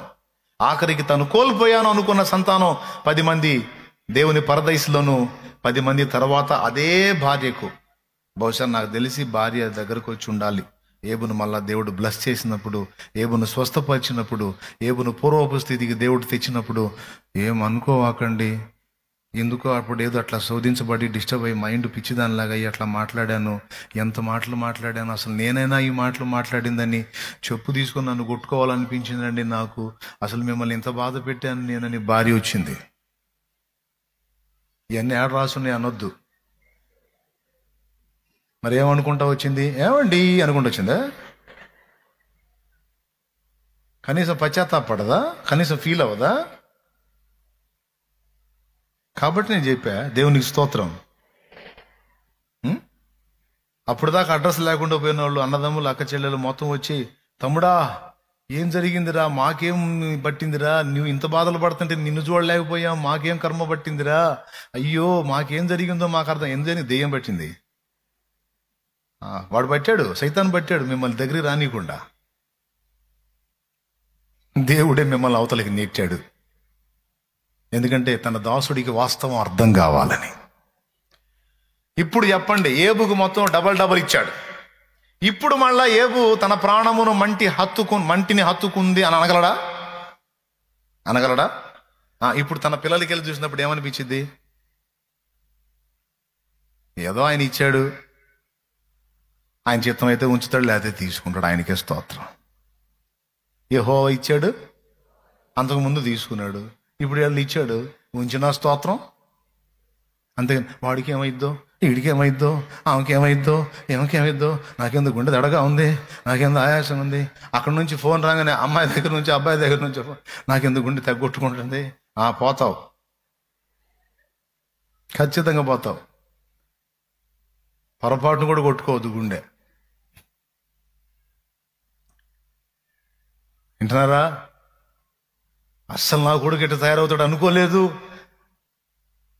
నా కొడుకు ఎట్ట తయారయ్యాడని నువ్వు బాధపడాల్సిన అవసరం లేదు. చెప్పేసేళ్ళ ముందే స్థిరమేముంది, శాశ్వతమేముంది. వ్యక్తులు స్థిరంగా ఉంటారన్న నమ్మిక లేదు, వారి ప్రేమ నిలకడగా ఉంటుందన్న నమ్మిక. అది ఈ మైండ్లోకి ఏది, ఇప్పుడు బిల్డింగ్ కట్టుకొని పద్దాకలు బిల్డింగ్ తెగ అడుపోయి చూసుకొని, ఒక్కొక్కళ్ళకి ఏం తపనంటే వాళ్ళ బిల్డింగ్ అల్లంత దూరంలో ఉంటే, దూరంలో ఎత్తు రోడ్డు ఆడకపోయి చూస్తూ ఉంటాడు, కనపడుతుందా లేదా. ఇప్పుడు ఈ బిల్డింగ్ చూసినా ఇంట్రెస్ట్ ఉండదు. ఎవడన్నా బిల్డింగ్ కట్టానని ఎచ్చులు పడ్డా ఇక నువ్వు లెక్క చేయవు, ఏడుసేవలే పోరా అని. ఇక వాడిని చూసినప్పుడు నువ్వేమనుకుంటావో తెలుసా? వీని ప్రాణము మంటిని హత్తుకొనుచున్నది. దేవునికి స్తోత్రం కలుగును గాక. దేవా, ఈ దరిద్రుడి కళ్ళు తెరు. నా కళ్ళు తెరిచావుగా, ఈ దరిద్రుడి కళ్ళు కూడా తెరువు నాయన. మంటిని హత్తుకుంటున్నాడు. ఎవరైనా బంగారం పెట్టుకొని మురిసిపోతున్నారు అనుకో, ఈ మూర్ఖురాలు మంటిని హత్తుకొనుచున్నది, కళ్ళు తెరువు తండ్రి. ఇక ఇదే డైలాగ్. ఇక మళ్ళీ ఫీలింగులు, ఏడుసుకోవటాలు, నా బతుకు ముక్కు పుడకూడలేదనే డైలాగులు ఉండవు. ఎందుకంటే మంటిని హత్తుకుని ఆ పిచ్చి వదిలించడానికే దేవుడు చాలా పనులు నీ జీవితంలో జరిగిస్తున్నాడు. అది అసలు రహస్యం. నీ జీవితంలో యేసునందు విశ్వాసం ఉంచి ఆయన రక్తంలో కడగబడిన నీ జీవితంలో దేవుడు రప్పిస్తున్న అనేక రకాల పరిస్థితుల వెనక ఉన్న ఉద్దేశాల్లో ఒక శ్రేష్టమైన ఉద్దేశం ఇది. నీ కళ్ళు వెలగాలి, నువ్వు వాస్తవం చూడాలి, నీకు సత్యం అర్థం కావాలి. నువ్వు మంటిని హత్తుకునే లక్షణాలను వదిలేసి మహిమాస్వరూపేగు ఆయనను హత్తుకోవటానికి నువ్వు సిద్ధపడాలి.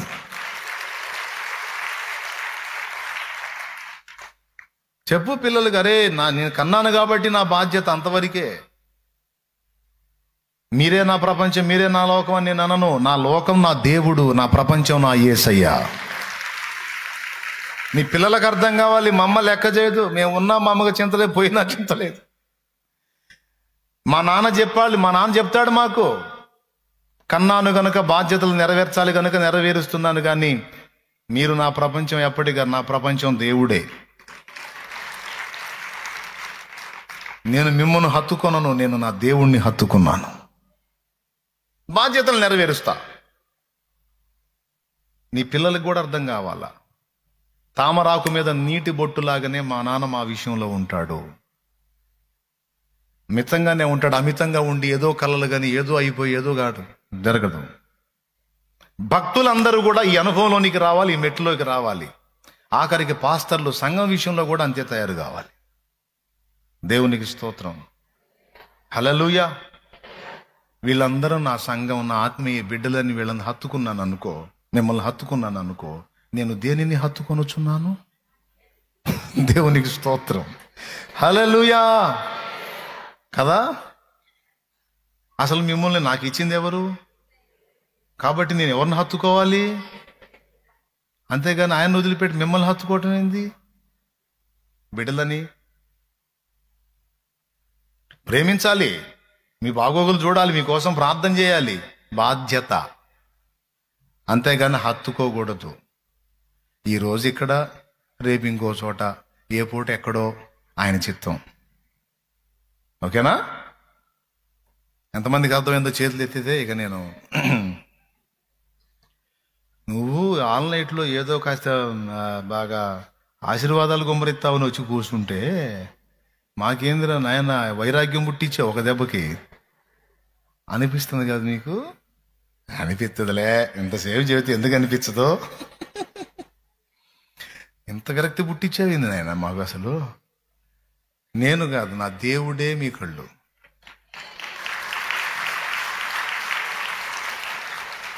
ఇక నీకు జాబు రావటం లేట్ అయింది, ఇంకొకటికి జాబ్ వచ్చిందా, నీకు ఏడవో నువ్వు. వాడు జాబ్ వచ్చిందో ఎగురుతున్నాడు అనుకో, వాని ప్రాణము మంటిని హత్తుకొనుచున్నది. వాడు కారు కొన్నాడు, నాకు కారు లేదని ఏడవేగా నువ్వు. వాడు కారు కొని రిబ్బన్ కట్ చేసుకుంటున్నాడు అనుకో, బెలూన్లు పటాపటా బెల్చి వాని ప్రాణము మంటిని హత్తుకొనుచున్నది అనుకుంటే తిరగటం ఇక నువ్వు. నీ దేవునికి స్తోత్రం. దేవుడు నీ కూడా ఇచ్చాడు అనుకో, నేను దీన్ని హత్తుకొన్నాను, దానిలో ఎక్కి తిరుగుతా, అంతవరకే. అర్థమైందా? ఇది వచ్చిందని నేనేం పండగలు చేసుకోను. వచ్చిందని పండగలు చేసుకుంటే పోతే ఏడుచుకుంటూ కూర్చోవాలి. దేవునికి స్తోత్రం.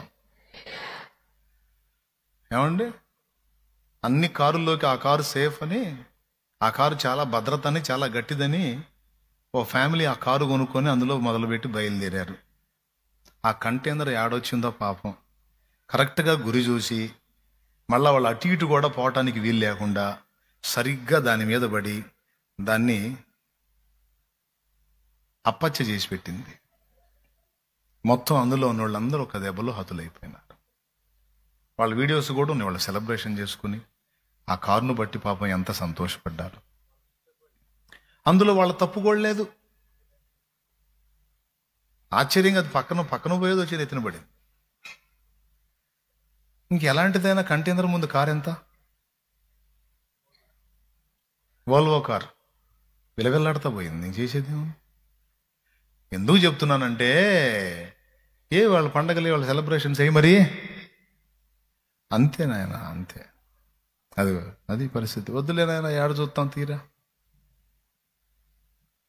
ఇప్పటికే విరక్తి పుట్టింది వాళ్ళకి, మళ్ళీ తీరా వద్దు నాయన. దేవునికి స్తోత్రం. అంటే మిమ్మల్ని ఏదో భయభ్రాంతులకు గురి చేయాలని, కృంగదీయాలని చెప్పట్లా. మీ కళ్ళు తెరవబడాలి, మన కళ్ళు తెరవబడాలి, మన కళ్ళు వెలిగించబడాలి. చిన్నలకి పెద్దలకి అందరికి వెలిగించబడాలి. ఇప్పుడు ఇక నువ్వు జాబును బట్టి అతిశయపడవు, ఆస్తిని బట్టి అతిశయపడవు, బిల్డింగ్ను బట్టి అతిశయపడవు, బంగారును బట్టి అతిశయపడవు, కారును బట్టి అతిశయపడవు, నిన్ను హత్తుకున్న అనుబంధాలను బట్టి అతిశయపడవు. దేన్ని హత్తుకో. ఇవన్నీ నాకు ప్రాప్తింపజేసింది నా ప్రభువు. ఆయన ఉంచితే ఉంటాయి, ఆయన తెంచితే పోతాయి. యెహోవా ఇస్తాడు ఆయనకిష్టము అయితే, యెహోవా తీసుకుంటాడు ఆయనకిష్టం అయితే. కాబట్టి నేను అన్నిటితో అట్లా నిమిత్త మాత్రంగానే నేను వ్యవహరించాలి. మరి ఎవరిని హత్తుకోవాలి? అది ఈ రాత్రి మీకు నేర్పాలనుకున్నది. ఎవరిని హత్తుకోవాలి? ఆయనతో ఉన్న అనుబంధం తెగిపోయిద్దా? ఆ బంధానికి ఇక ముగింపు ఉందా? దేవునికి స్తోత్రం కలుగును గాక. హల్లెలూయా. ఏ బంధాలైనా తెగిపోతాయి, కానీ ఆ బంధానికి మాత్రం ఎడబాటు లేదు. అందుకే రా, మంటిని చూసి మురిసిపోవాకు, అదంతా మాయ, వాస్తవం నేను, దా అని పిలుస్తున్నాడు. ఈ రాత్రి నీ తీర్మానం ఏంటో ఒక తీర్మానం చేసి ఇక్కడి నుంచి వెళ్ళు. తీర్మానం చేయకుండా మాత్రం నువ్వు వెళ్ళొద్దు.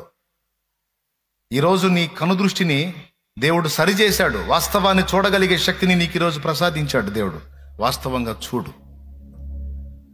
ఇలా కావాలనే దేవుడు భక్తులను వేరుపరుస్తాడు.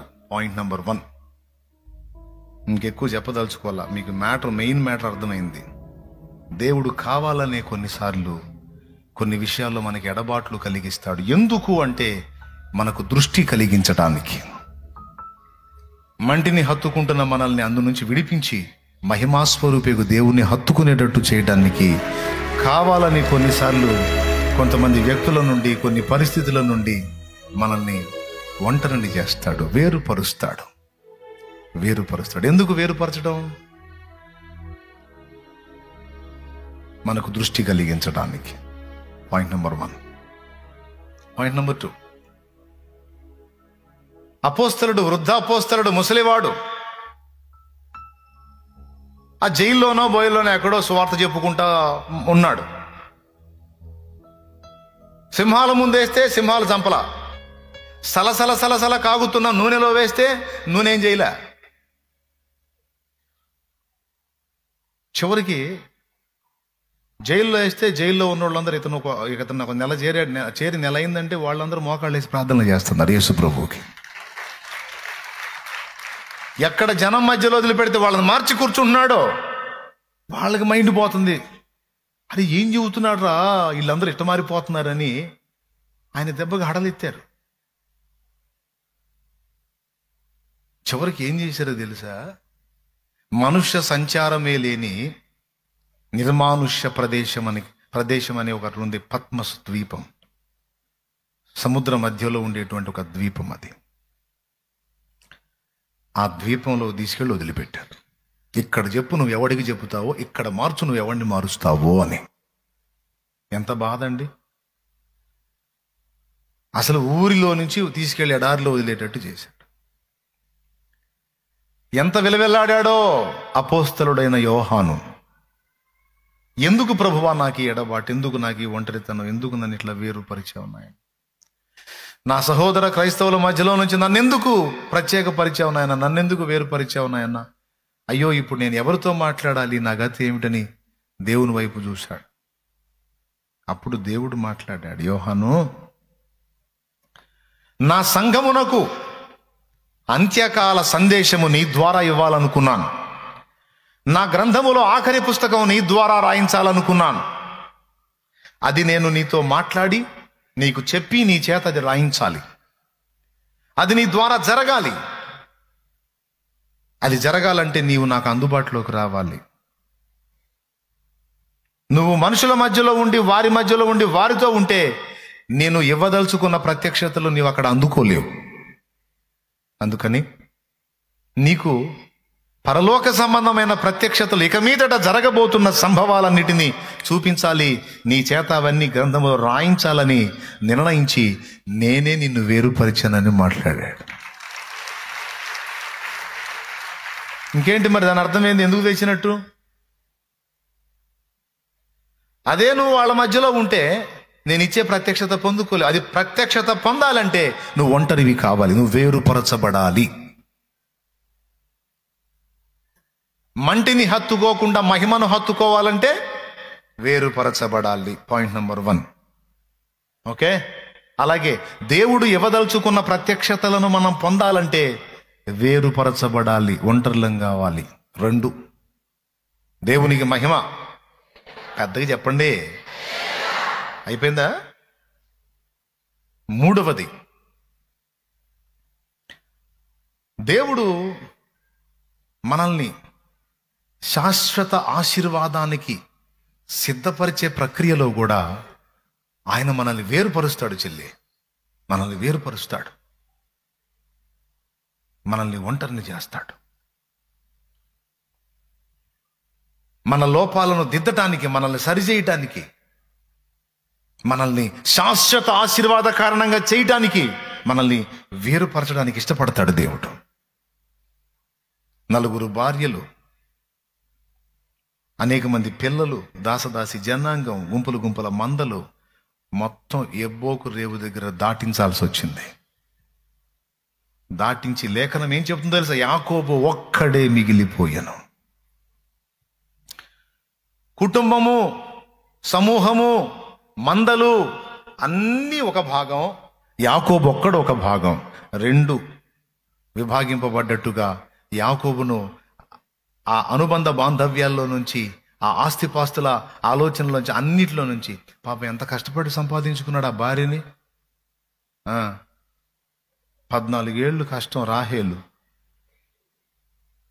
7 ఏళ్ళు పనిచేస్తే లేయానిచ్చాడు. ఇదేంది, నేను చిన్నావును కదా ఆశించింది, నువ్వు పెద్దామని ఇచ్చేవేందంటే, మా దగ్గర ఇద్దరిని ఇచ్చే అవకాశం ఉంది, ఇంకొక 7 ఏళ్ళు చేయమని కూడా ఇస్తానన్నాడు. ఏం చేస్తాం మళ్ళీ? ఏమి కోసం? ఎవరో ఒకటి ఉందిగా సరిపోయేది అనుకోలా. అన్ని ప్రేమించింది ఏమనైతే అట్లట్లా అని మళ్ళీ 7 ఏళ్ళు చేశాడు. 14 ఏళ్ళు కష్టపడి సంపాదించుకున్నాడు ఆ రాహేల్ని. ఇప్పుడు రాహేల్ని కూడా వదలాల్సి వచ్చింది, లేయాను వదలాల్సి వచ్చింది. మొట్టమొదటి సంతానాన్ని కనిచ్చిన లేయాను వదలాల్సి వచ్చింది, బిల్హాను వదలాల్సి వచ్చింది, జిల్పాను వదలాల్సి వచ్చింది, మొత్తాన్ని వదిలిపెట్టాల్సి వచ్చింది. ఆ మందల్ని, ఆ పిల్లల్ని మొత్తం నా ప్రాణం అని అనుకున్న వాళ్ళందరినీ వదిలిపెట్టేసి ఒక్కడే కూర్చున్నాడు. ఇక దేవునికి స్తోత్రం కలుగును గాక. యాకోబు ఒక్కడే ఒంటరిగా మిగిలిపోయాను. ఏమయ్యా, అంత కష్టపడి సంపాదించుకుని అసలు ఆ భార్యను వదిలిపెట్టి ఎట్ట ఉండగలిగావు యాకోబు? ఏం భార్యో ఏమో పో సార్.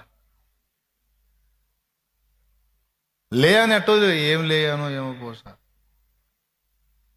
నాకు ఇప్పుడు ఏం పట్టట్లేదు, నేను వారి నుండి వేరై ఉన్నాను. ఎందుకున్నావు? ఎందుకు వేరుపరచబడ్డావు? నేను ఆయన కోసం ఉన్నాను. ఆయనను కలుసుకోవాలి, నేను నాకు ఆయన కావాలి. ఈ సంగతి మనకి మామూలుగా అర్థం కాకపోతే అర్థం అయ్యేటట్టు చేసి తీరతాడు దేవుడు. ఏమనుకోవద్దు ఇట్ట చెబుతున్నానని. స్తోత్రం. ఎందుకు ఇంత పగబట్టావు? పగబట్టలా, ప్రేమించాడు. ప్రేమించాడు కాబట్టి నిన్ను ఒక దారి చేయకుండా వదిలిపెట్టాడు. అర్థమైందా? నువ్వు మామూలుగా లొంగకపోతే ఏ టైపులో వస్తావో ఆ టైపులోకి ఆయన వస్తాడు నేను తీసుకురావడానికి. తెస్తాడు. ఎందుకు నా ఏమిటి ఎట్టబడ్డావు అంటావు? నువ్వంటే నాకు ప్రేమ, అందుకని నీ వెంటబడ్డాను అంటాడు. ఏమనుకోవద్దు, అర్థమవుతుంది కదా? దేవునికి స్తోత్రం కలుగునుగా. మర్యాదగా తిరిగితే తిరిగినట్టు ఎటు ఆయన, లేకపోతే నువ్వు ఎలా తిరుగుతావో అది. దానికి ఏమైనా జరగవచ్చు. మొత్తం వదిలిపెట్టి వెళ్ళొచ్చు, తొడగూళ్ళు వసలొచ్చు, జాయింట్లు ఓడొచ్చు.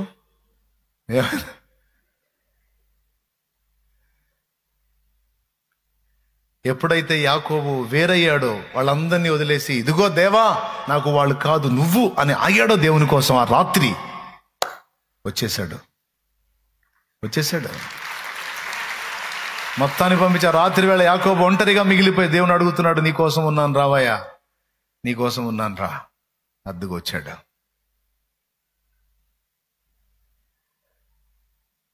యాకోబు ఇప్పుడు గుర్తొచ్చానా నాన్న నేను?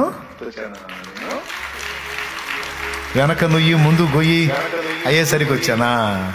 రాహేలు రాలేదా గుర్తుకి? ఇప్పుడు పిల్లలు, లేయా, మందలు, పశువులు ఏం గుర్తు రాలేదా? ఇప్పుడు నేను గుర్తొచ్చానా? ఇప్పుడు నేను కావాలా? పాపం దెబ్బతిన్నావు బిడ్డవి.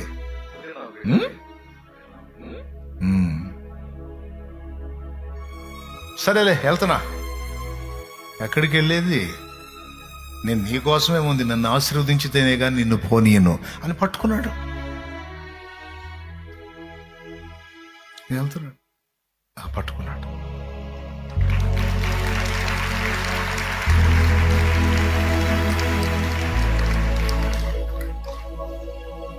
ఎంత పెనుగులాడినా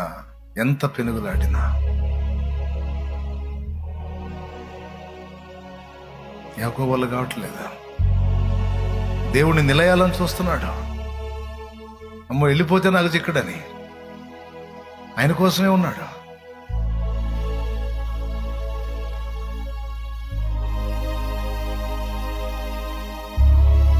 ఇక చూడండి, చూసి ఏం చేస్తాడో చూడండి.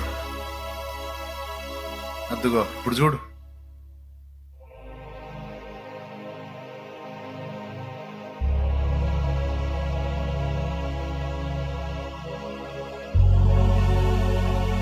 దేవుణ్ణి హత్తుకునే పద్ధతి తెలియట్లా.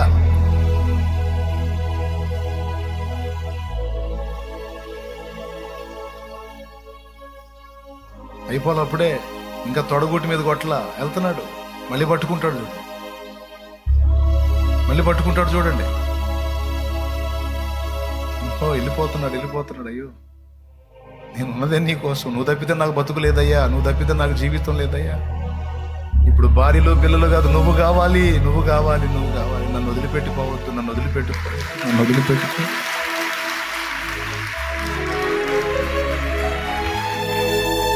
ఇప్పుడు చూడు, కొట్టాడు. అద్దుగా తొడగూడు వదిలింది. తొడగూడు విరగొట్టాడు, వసలు కొట్టాడు. నాకు ఇప్పుడు ఏడవటం మొదలు పెట్టాడు. ఇంకా లేవలేడు, పడింది దెబ్బ. అడుగుతున్నాడు, తెల్లవారుచున్నది కనుక నన్ను పోనివ్వు, నన్ను ఆశీర్వదించకుండా వెళ్తావా అని ఏడుస్తాడు. లేఖనంలో రాసుంది, యాకోబు కన్నీళ్లు విడిచెను. అది అప్పుడు ఆశీర్వదించడం మొదలు పెట్టాడు.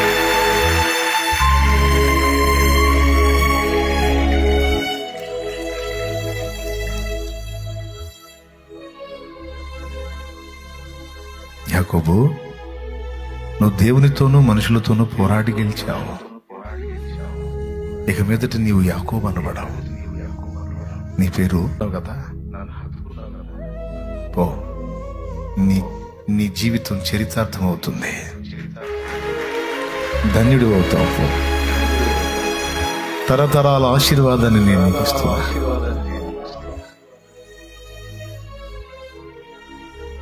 మోషేకి ఆయన ప్రత్యక్షమైనప్పుడు ఏమని చెప్పుకున్నాడో తెలుసా? నేను అబ్రహాము దేవుడను, ఇస్సాకు దేవుడను, నేను యాకోబు దేవుడను అని చెప్పుకున్నాడు. ఎందుకు యాకోబు దేవుడు అని చెప్పుకున్నాడు? యాకోబు దేవుడిని హత్తుకున్నాడు, దేవునితో పెనుగులాడాడు, పోరాడాడు, కన్నీళ్లు విడిచి శ్రద్ధతో వెతికాడు. తన కలిగి ఉన్న సమస్తాన్ని వేరుపరుచుకున్నాడు. కన్నీళ్లతోనే తన జీవితం సాగింది.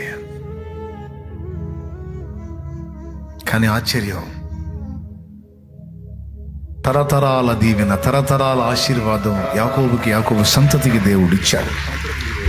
ఈ రోజు ఇజ్రాయెల్ దేశంలో ఇశ్రాయేలీలుగా బతికి ఉండి తిరుగుతున్న వారు ఎవరో తెలుసా? ఆ యాకోబు సంతతే. సూర్యుడు ఉన్నంత వరకు నీ సంతతి నిలుస్తుంది. పో, దేవునికి స్తోత్రం కలుగును. చాలయ్యా, చాలు. నువ్వు చూసుకోవాలని నీ చేతికి అప్పగిస్తున్నా, నువ్వు చూసుకో. నీ చేతికి అప్పగిస్తున్నా, నువ్వు చూసుకో.